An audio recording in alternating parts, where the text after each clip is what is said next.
Canalisation de Monique Mathieu du 7 juillet 2025. Nos choix d'incarnation. Nous vous saluons, toujours avec le même bonheur d'être à votre disposition, toujours avec le même bonheur de pouvoir répondre à vos interrogations. Certes, les êtres humains ont des millions d'interrogations auxquelles nous pouvons répondre et beaucoup auxquelles nous ne pouvons pas répondre. Votre questionnement, même à nos yeux, a une importance, parce qu'il peut vous faire comprendre beaucoup de choses. Ils me disent, lorsque vous venez sur Terre, vous choisissez un programme d'existence, mais contrairement à ce que vous pensez, celui-ci n'est pas strict. C'est-à-dire qu'il y a une certaine souplesse dans ce programme par rapport à votre évolution, par rapport à la compréhension de ce que vous êtes, de vos comportements, de la vie, tout simplement. Votre programmation, d'ailleurs, le mot n'est pas tout à fait exact, est plutôt une leçon de vie permanente. Imaginez que vous soyez des écoliers et que vous veniez en études sur la planète Terre. Vous avez choisi un programme, mais, tout comme dans les écoles sur la Terre, vous pouvez aller bien au-delà de votre programmation. Nous vous l'avons déjà dit maintes fois, ce qui peut être très utile à votre évolution en fonction de ce que vous avez programmé, de ce que vous avez accepté de vivre. Si vous comprenez la vie sur la Terre d'une façon beaucoup plus consciente, et si vous êtes aussi de très bons élèves, les programmations ne sont plus strictes. Il y a de l'aisance, il y a des remises en question, des programmations s'annulent, et au courant de votre vie, il y a d'autres programmations qui peuvent s'installer. C'est-à-dire que vous pouvez enlever une programmation parce qu'elle ne vous sert plus à rien au niveau de la compréhension de l'évolution. Vous pouvez vous créer un autre programme si vous le voulez. Puisque vous parlez beaucoup de programmes, considérez votre vie comme une multitude de programmes. Concernant la vie et la mort, c'est encore autre chose. Dans la logique, il y a quelque chose qui se passe en vous pour déclencher le processus en raison d'une maladie, mais que celle-ci ne vous entraîne pas sur un long terme. Il y a en vous un processus qui fait trancher avec votre vie terrestre pour vous libérer et pour partir de l'autre côté de la porte. Beaucoup d'êtres n'ont pas conscience de ce processus qui est en eux. C'est comme un déclic, qui est à ce moment-là les coupes de la vie. C'est peut-être compliqué à comprendre, mais c'est quelque chose qui se fait beaucoup plus souvent que vous ne le pensez, mais d'une façon relativement inconsciente. Malheureusement, il y a des personnes dont la vie se prolonge dans des circonstances difficiles, des longues maladies, ou une vieillesse qui n'est pas facile à vivre, etc.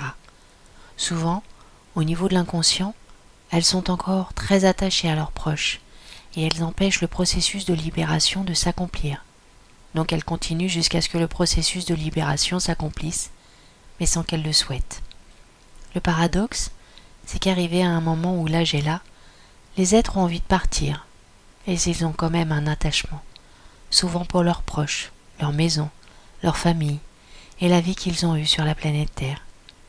Souvent, même si ce sont des êtres évolués, il y a la peur du passage, parce que plusieurs éléments les rattachent à ce qu'ils sont. Un des éléments les plus importants, c'est votre corps. Il n'a pas envie de mourir.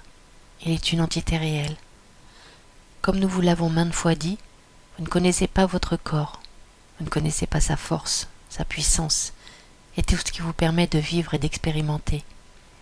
Vous voyez votre corps comme un outil imparfait, parce qu'il vous fait souffrir, parce que vous ne pouvez pas toujours courir ou faire tout ce que vous voulez. Cependant, cet outil est totalement parfait. Votre corps a deux capacités bien spécifiques. La capacité de l'esprit, qui est aussi le moteur de votre corps et qui peut lui faire accomplir des choses. Le corps par lui-même n'a pas envie de ne plus vivre parce que sa vie est importante pour lui. Il me montre comme un cadran magnifique. Vous êtes devant vous-même, vous regardez ce cadran, vous connaissez 2, 3 touches, peut-être 4, mais vous ne savez pas réellement l'utiliser. Si vous aviez la connaissance suffisante, votre corps et votre esprit seraient totalement différents. Votre corps serait en symbiose avec votre esprit, et ce serait beaucoup plus fusionnel, parce que là, tel que vous êtes, enfant de la Terre, vous vivez. Vous avez votre corps et votre esprit, et vous n'arrivez pas à unifier totalement ces deux parties de vous-même. Vous êtes à côté de votre corps. Comme vous le dites vulgairement sur Terre, vous êtes souvent à côté de vos pompes, ce qui veut bien dire la même chose. Nous revenons au processus du libre arbitre, au processus de toute votre programmation. Tout peut être changé, même dans le courant de votre vie. Admettons que vous avez programmé une expérience très difficile. À partir du moment où vous comprenez la puissance qui est en vous, celle-ci n'a plus lieu d'être. Elle ne servira pas à vous faire évoluer, à vous faire comprendre. Alors elle sera remplacée par autre chose. C'est comme si vous aviez à votre disposition des programmations autres, interchangeables. Nous parlons avec vos termes informatiques. Donc vous avez en vous la capacité de choisir une autre programmation adaptée à ce que vous êtes au travers de l'évolution que vous avez faite. C'est pour cela qu'il n'y a rien d'immuable. Il n'y a rien que vous ne puissiez changer. Et c'est pour cela, enfants de la Terre, que nous vous faisons travailler et que nous vous ferons de plus en plus travailler la puissance de l'esprit. L'esprit peut tout, et le corps, arrivé à un moment, obéit totalement à cette puissance que vous générez et dont vous n'avez pas encore complètement conscience. Même si vous avez inscrit dans votre programmation le moment de votre mort, pour de multiples raisons, il peut être reporté ou avancé, et nous disons bien pour de multiples raisons. Si le moment de votre mort risque trop d'impacter ceux qui vous entourent pour X et X raisons, vous avez la possibilité de changer ce programme, mais cela se fait d'une façon presque automatique par l'amour. C'est l'amour qui sera souvent la raison d'un changement de programme. L'amour est un élément d'une puissance extraordinaire. Nous vous parlons beaucoup d'amour. Et le problème est que lorsque nous vous en parlons, vous le voyez toujours dans le sens de l'émotion et du sentiment. Mais l'amour est une puissance de création, une puissance de transformation totale. Et vous avez en vous cette puissance de création, cette puissance de transformation. Vous ne savez pas encore vous en servir. Vous ne vous servez que de l'amour que vous connaissez, de l'amour émotionnel ou sentiment, passionnel, peu importe. Mais vous n'avez pas encore complètement intégré et compris ce que peut représenter la puissance de l'amour. Votre grand frère d'amour disait que les êtres humains avaient la possibilité de déplacer des montagnes. Et nous pourrions dire ceci: vos possibilités sont tellement immenses que souvent vous vous fermez à ces possibilités par la peur. La peur est en vous, à chaque seconde de votre vie, parce qu'elle fait partie de la 3e dimension. Elle fait partie du programme que vous avez choisi. Et là encore, vous avez la capacité extraordinaire de prendre un autre programme pour lequel vous aurez éliminé au maximum les peurs.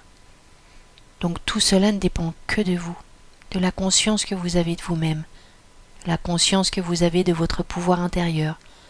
Donc vous pouvez vraiment changer. Nous vous disons ceci pour vous faire comprendre. Des êtres font des NDE, font le passage. Donc ils sont morts à l'état physique. Et à 80%, ils veulent revenir parce qu'ils voient qu'ils n'ont pas fini leur mission, que leurs proches ont besoin d'eux, etc. Donc ils demandent à revenir. Il y en a qui ne veulent pas revenir, mais ils sont aussi dans l'obligation de le faire. Et il y en a bien sûr qui ne reviennent pas. Et personne ne le sait puisque tout simplement, ils sont morts. Il n'y a plus rien à dire ou à faire. Donc ces NDE prouvent que tout est possible. Lorsque vous faites une NDE, vous voyez votre programme. Vous voyez ce que vous avez encore à accomplir que vous n'avez pas fait. Mais vous voyez aussi la nécessité, par votre présence dans la vie, de continuer d'aider, surtout ceux qui ont réellement besoin de vous. C'est peut-être un peu complexe, mais c'est aussi très simple à partir du moment où vous acceptez et où vous comprenez le processus de la vie, de la mort, des programmations, des expériences vécues, etc. Une question est posée. Cela signifie-t-il que chaque fois que nous éliminons une peur ou des peurs, nous modifions notre programmation? Réponse. Oui, bien sûr, bien sûr. Essayez de comprendre ceci. Il me montre des petites disquettes, mais elles sont illusoires. C'est pour faire comprendre. Vous avez X et X programmations de recharge qui se mettent en place automatiquement en fonction de vos comportements, de votre compréhension. Regardez à l'école. Ce n'est pas la même chose, mais vous avez très bons élèves qui ont tout compris. Il est inutile qu'ils passent par les stades d'études successifs, donc ils sautent des classes. Ils n'en avaient pas besoin puisqu'ils avaient compris avant de passer à tel ou tel stade. Dans votre vie, c'est la même chose. Donc vous avez toutes ces disquettes de recharge qui se mettent automatiquement en fonction dès que vous avez compris, dès que vous aurez une autre chose à vivre qui vous mènera encore plus à la connaissance. Cela paraît compliqué, mais finalement c'est très simple, parce que les choses se mettent en place sans que vous en ayez réellement conscience. En revanche, ce qui peut altérer toute une programmation, même si c'est un choix que vous avez fait, c'est que lorsque vous prenez des drogues très puissantes, l'esprit n'est plus en accord avec le corps. Celui-ci ne va pas être un outil précieux, puisque vous l'avez altéré. À ce moment-là, il y a des programmations qui ne sont que très rarement utilisées, parce qu'elles n'ont pas tellement lieu d'être. Des programmations relativement sombres se mettent en place pour que vous arriviez au dépassement, si cela peut encore se faire. C'est-à-dire qu'il ne faudra plus prendre de drogue, ou vous soigner, lorsque vous détruisez votre corps, etc. Malheureusement, lorsque vous en êtes là, souvent le corps se détruit. Quoi que vous fassiez, le corps se détruira, parce qu'il n'y a plus la relation sacrée entre ce que vous êtes en tant qu'être physique et ce que vous êtes en tant qu'être spirituel et divin. C'est pour cela que nous vous mettons en garde. Surtout, ne prenez pas des drogues très puissantes qui sont des destructrices. Alors que se passe-t-il? Vous allez raccourcir votre vie. Cela fait un peu partie de votre programmation, certes, mais vous serez obligé de revenir vivre ce que vous n'avez pas pu vivre. C'est-à-dire que la programmation que vous n'avez pas faite dans l'évolution sera accomplie dans une autre incarnation. Et souvent, les êtres qui détruisent leur enveloppe physique se réincarnent très rapidement. Ils sont encore très proches de la vie, pour qu'ils puissent comprendre leurs erreurs et les rectifier. Ils peuvent se réincarner rapidement, mais ne pas vivre très longtemps. Ils ont juste à réparer, à comprendre leurs erreurs par rapport à la matière. Lorsque vous quitterez votre corps de matière, vous serez encore un petit peu en relation avec lui pendant un moment. Cela dépend justement du fait que vous vous accrochez trop à la terre, à ceux que vous avez aimés, à votre situation, à votre richesse, etc. Votre corps de matière a disparu, mais il a imprégné profondément votre enveloppe astrale. Tant que vous êtes dans cette enveloppe astrale, vous êtes prisonnier et vous ne pouvez pas aller vers votre nouveau monde. Ce phénomène peut également se produire lorsque vous êtes un homme très très aimé, comme les artistes, etc., qui restent quelque temps prisonniers de leur enveloppe astrale en raison de tout l'amour affectif qu'ils reçoivent en projection. Ils sont prisonniers jusqu'à ce qu'eux-mêmes, par l'amour qu'ils reçoivent, aient la force de se libérer. Ensuite, il se passe de ce phénomène. L'âme se libère de cette enveloppe astrale, mais l'enveloppe va perdurer un moment et se diluer petit à petit. Donc les êtres pourront, par l'amour qu'ils donnent à tel ou tel artiste, donner toujours un peu de vie à cette enveloppe astrale. Mais là, ce n'est pas grave, puisque l'âme est partie et qu'il arrivera un moment où l'enveloppe se diluera et n'existera plus. Nouvelle question. Souvent, quand il y a trop de souffrance, nous n'arrivons pas à nous connecter ou à nous sentir reliés. À ce moment-là, est-ce que c'est dans le sommeil que nous faisons un choix différent? Et qu'est-ce qui fait que nous n'arrivons pas à nous connecter? Est-ce que c'est la peur? Ils me disent, lorsqu'il y a beaucoup de souffrance chez un être humain, il y a plusieurs processus qui s'accomplissent d'une certaine manière. La peur en est un, bien évidemment, et encore une fois, il y a décalage entre la matière et l'esprit. C'est-à-dire que la matière se trouve isolée, qu'elle n'est plus connectée à ce qu'il y a de plus haut et de plus sacré en vous. Donc, elle souffre. Pour arriver à ce que votre corps de matière ne souffre plus, il faut faire un travail très important au niveau de la conscience. Mais c'est très difficile parce que pour une âme incarnée dans la matière, la souffrance du corps diminue de 70% toutes les capacités de l'esprit. C'est-à-dire qu'il y a tellement de souffrance que vous relier avec les parties supérieures de vous-même ne peut pas se faire. Et c'est un travail difficile. Souvent, vous pouvez demander de l'aide à vos proches, ce qui peut vous rassurer, peut-être vous réconforter, vous donner beaucoup d'amour et vous aider. À ce moment-là, l'aide apportée de l'extérieur va vous permettre, petit à petit, de vous libérer des peurs et vous permettre de relier de nouveau l'esprit et la matière. À partir du moment où vous enlevez les peurs, la souffrance physique diminue. La souffrance physique d'un corps est une alerte, car vous n'avez pas fait ce que vous devriez faire et vous devez comprendre qu'il faut ménager votre corps, que vous devez être beaucoup plus en symbiose, en relation profonde avec votre véhicule de manifestation. Tout a une raison d'être. La souffrance a une raison d'être. Parfois, vous la provoquez, parce que vous n'êtes peut-être pas tout à fait dans l'axe de vous-même. Vous êtes un peu étourdi et vous ne faites pas suffisamment attention. Mais à partir du moment où il y a une chute ou autre, c'est qu'à ce moment-là, vous n'êtes pas dans votre corps, vous n'êtes pas vigilant, et votre corps se rappelle à vous pour vous dire « Sois plus vigilant avec moi, je suis là ». Il y a souvent le cri « Aime-moi ». Si vous n'aimez pas votre corps, d'une façon ou d'une autre, il peut se rappeler à vous. Donc la relation est toujours la même, la matière et l'esprit. Si vous n'arrivez pas à utiliser les deux, cela peut effectivement vous poser beaucoup plus de problèmes. Il se peut que vous ayez une problématique. Nous allons parler d'une disharmonie. Si vous la nourrissez en permanence, elle mettra beaucoup plus de temps à guérir, bien évidemment. Ou alors, elle vous anéantira. C'est le cas pour beaucoup de cancers qui sont aussi des alertes.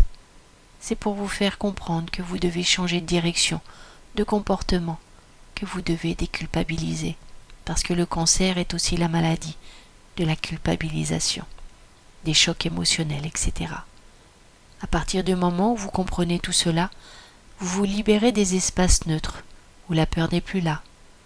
Et à ce moment-là, vous pouvez recommencer à vous unifier avec les parties supérieures de vous-même, qui, voyant l'effort que vous avez fait, pourront réellement vous aider par la pensée positive.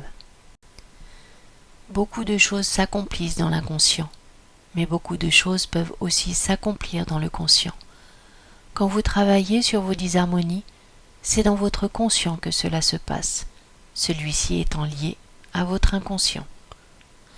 Nous veillerons à essayer de vous faire comprendre qui vous êtes. C'est difficile de vous faire comprendre qui vous êtes, mais surtout de vous faire comprendre la puissance que vous avez sur vous-même. Et c'est ce qui est important. La puissance de votre pensée, de votre amour, surtout sans oublier la puissance de l'amour créateur, cette force gigantesque qui habite tous les êtres et qui habite aussi les règnes différents, pas inférieurs, c'est-à-dire le minéral, le végétal et l'animal, parce que tous ces règnes possèdent également l'amour. Dans le règne végétal, l'amour se manifeste par sa beauté. Si une plante ne donne pas le meilleur d'elle-même, parce qu'elle est empêchée de manifester sa beauté par des herbes folles ou en manque d'eau, elle donnera le minimum d'elle-même. Mais si elle est aimée, même par les êtres humains, elle donnera le maximum d'elle-même. Cet amour de vie se trouve partout, dans le minéral, le végétal, dans l'animal et dans le règne humain. Voilà, nous vous laissons et vous disons combien nous vous aimons et combien nous sommes heureux que vous puissiez comprendre un petit peu au-delà de tout ce qu'on vous a enseigné, au-delà des barrières, de la religion, etc. Que vous puissiez un peu comprendre par vous-même, évoluer par vous-même, comprendre que vous êtes des êtres magnifiques, avec un pouvoir gigantesque et un pouvoir essentiellement d'amour. C'est toujours avec un immense plaisir que nous nous exprimons quand c'est pour vous aider, pour vous réveiller encore davantage et pour vous rendre encore beaucoup plus libre. Maintenant, nous vous laissons. Que notre immense amour vous aide, vous protège et guide chacun de vos pas. Merci de votre écoute.